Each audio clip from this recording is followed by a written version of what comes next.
tatlong estudyante Nepalese ang inaresto nang pumasok sila umano sa Pilipinas nang hindi dumadaan sa inspeksyon ng Bureau of Immigration. Bukod pa dyan, nakapag-enroll daw ang tatlo sa isang universidad nang walang student visa. Nakatutok si Ian Cruz.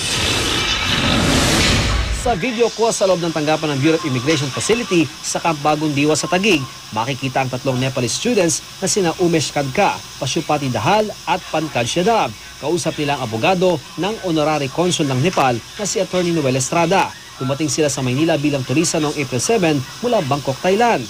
Noong araw din iyon ay lumipad din sila patungong Mactan International Airport sa Cebu dahil hindi raw sanay nakalabas daw ng paliparan ng tatlo nang hindi natatatakan ng immigration ang kanilang pasaporte. Pumunta sila dito dahil so tourist nga sila. Ngayon, after nila natanggap sila sa isang eskwelahan sa Cebu, i-convert na yung kanilang visa into student visa. Pumunta sila sa immigration para i-process yun sa Cebu at doon nakita na walang tatak. No?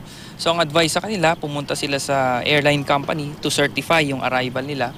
At yun ang ginamit nila, sinabi sa kanila, pumunta sa immigration sa Manila para patatakan ng date of arrival. Pero instead na ayusin yung proseso na yun na nagkamali, silang dinitain.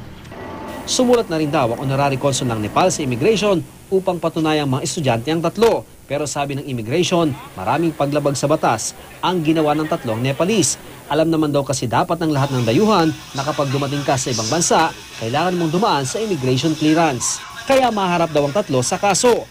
Bilang isang dayuhan, pumasok sila sa Pilipinas na hindi dumaan sa inspection at admission ng isang immigration personnel.